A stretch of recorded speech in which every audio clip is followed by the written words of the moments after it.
Hey guys, Brian here with Lifetime Radon Solutions. We just wanted to talk a little bit about what separates us from the competition. I think one of the things is that we're willing to either do an in-person estimate or an over-the-phone estimate. What I found is a lot of competitors just kind of do one or the other. There's a lot of different scenarios where it is super important for us to come out and take a look at the house.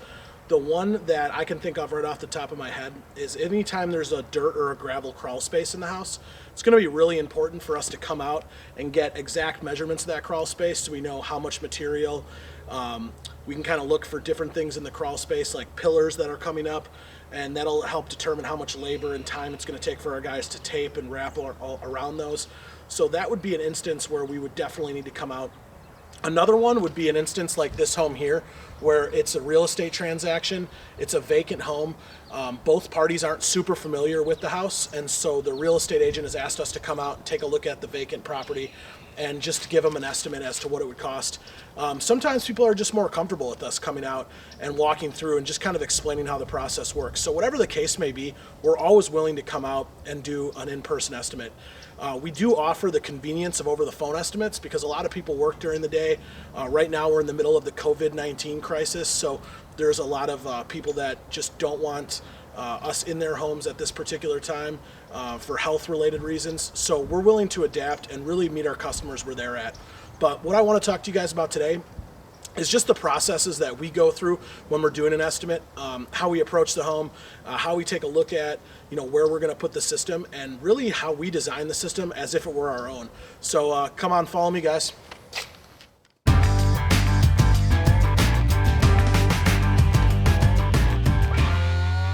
Hey guys, so first impression when you're coming into the home here, what we noticed, and you can kind of tell from the outside as well, but this house is a multi-level home. So we've got a combination of like a floor upstairs. We've got a raised living room, as you can see over here off to my right. And then you can see the basement going down over here on my left.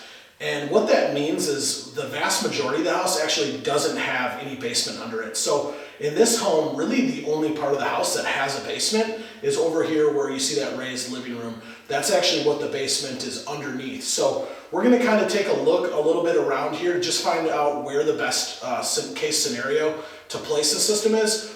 And it's important to keep in mind that houses like this are sometimes a little bit tricky because with most of the house being slab on grade and only a portion of it having a basement, sometimes you may need to put in two systems. One that depressurizes under the slab on grade portion of the house, depending on if the radon levels are high at that level, and another system down in the basement where we would typically put a radon system, because the system that we put in the basement, most likely the drain tile isn't going to go under the slab on grade portion, and so we're not going to be depressurizing that portion of the house. So we're going to talk with the homeowners a little bit more, find out what the radon levels were, whether just the basement was tested or the main floor was tested as well, and then kind of go from there. Typically, when we're doing radon testing, we would want to test both levels of this house. In real estate situations, most of the time, a home inspector is doing a radon test. Their standards are potentially a little bit different than ours in a sense that they're just going to place one monitor in the lowest livable area of the structure. But when you're a radon company, when you pride yourselves on really doing a more thorough investigation, what you'll find is a good radon company is going to want to try to place one on the slab on grade portion and one in the basement just to see what those radon levels are in both sections. So we're going to kind of figure out from there what our plan of attack is. And many times what you'll find is it's kind of a blended plan of attack in that we may start by putting a system in the basement, see how that reduces the radon levels throughout the house, and retest both areas. And then if both areas come back low, we're in good shape. But if the upper level comes back high, then we may come back and add an additional system. So look forward to walking through the rest of the house with you.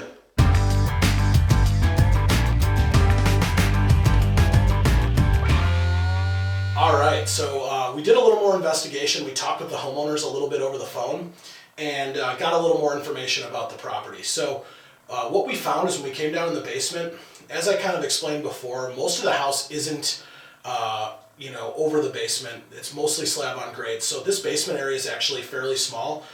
this is really the only area that we have to work in to be able to install the system, because obviously, we look at this like we're installing this in our own home. We would not want to put PVC pipe in a finished area of the basement. So the rest of the basement area is finished, and so really we've got kind of this smaller mechanical room to work with. So the first thing that we wanted to figure out is where the sump crock is and what type of drain tile that they have. So I did a little bit of testing here. One of the things that I like to do is, run the faucet, or what you can do is take like a small bucket of water and pour it in the floor drain to help determine which sump crock is going to be the one that the drain tile runs into. And what we found is that this one here is actually what's called a gray water tank. So in this case, they have a septic system. When they run their washer and dryer here, this system is actually flowing into this sump crock here and then pumping it in to the septic system to help kind of prolong the life of that septic system. Now, this sump here actually has the drain tile going into it, so this is our area of concern. The crock where the that's ultimately going into the septic system isn't really an area of concern, and the reason for that is that it's a closed system. There shouldn't really be anything as far as radon gas coming out of that, unless there's holes in the piping or things like that. The problem with a regular sump crock is that there's drain tile going into that sump crock, which ultimately has little perforations or little holes in it to allow water in, and that gives access for the soil gas to come in and then ultimately travel into the house through the crock itself. And so one thing that I notice about this house, it is a little bit older, it's about a 50-year-old home, is that the drain tile is concrete drain tile. This is super important because, again, one of the things that I've noticed with competitors in the industry that don't have as much experience dealing with these type of homes as we do is that when they core into the foundation to run their system, if they're tying into the drain tile, it is possible to collapse the drain tile. What I mean by that is if you're hammer drilling into the floor and once you get through the slab, depending on where that concrete drain tile is, and here I can see it's fairly close to where the slab is, once you get through the concrete, you can actually penetrate right into that drain tile. And if you collapse that, we're in a world of trouble here, because what that means is now we have to dig out a whole section of that and replace that drain tile system. That could be hundreds, maybe even thousands of dollars. And so you want to make sure that you're working with a certified contractor that has experience coring into the floor, because you do not want to collapse an old drain tile system like that and create, more trouble. And many of these guys that are out here doing radon right now, they don't have insurance, they don't have licensure, and so you would be in a world of hurt if something like that were to happen. So I think we've got a couple of different options, although this room is kind of small.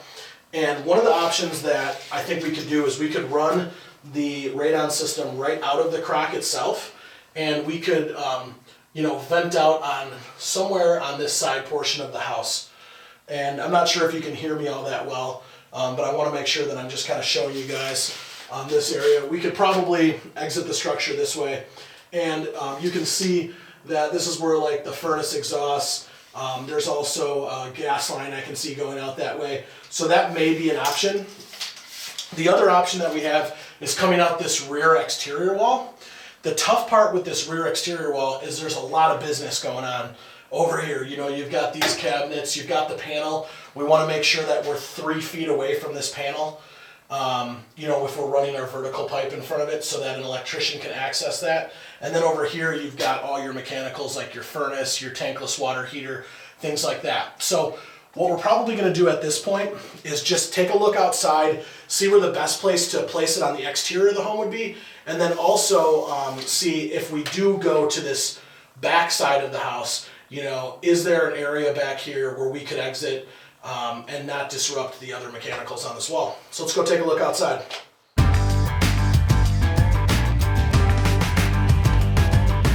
All right, so we're outside here.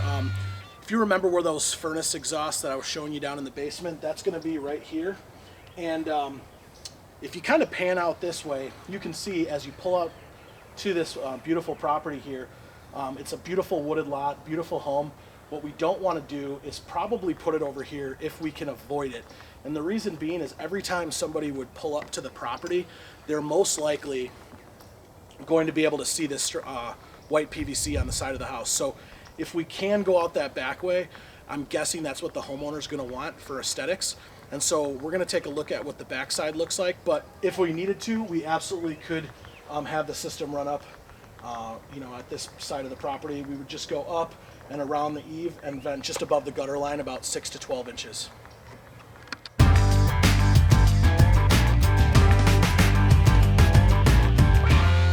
All right, so here we are on the back side of the house. You can see that we've got a couple of points of reference here, one being the air conditioning unit and the other being this electrical outlet that's coming out.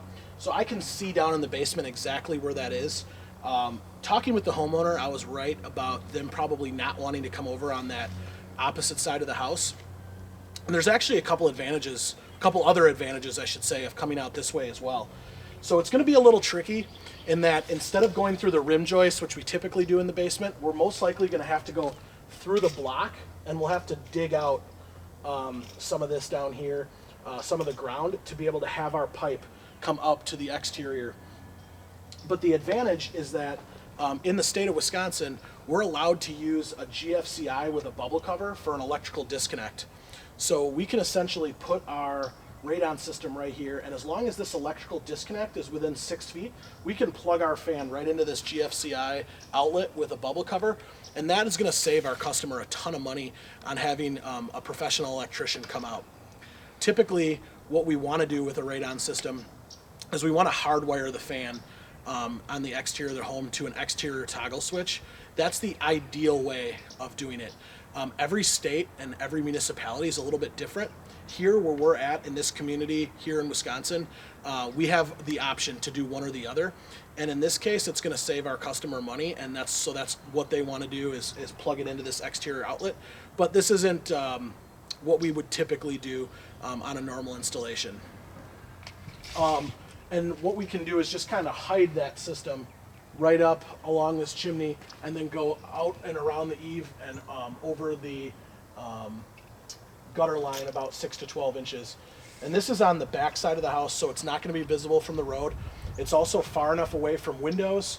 We're at least 10 feet away or 2 feet above any window in the area.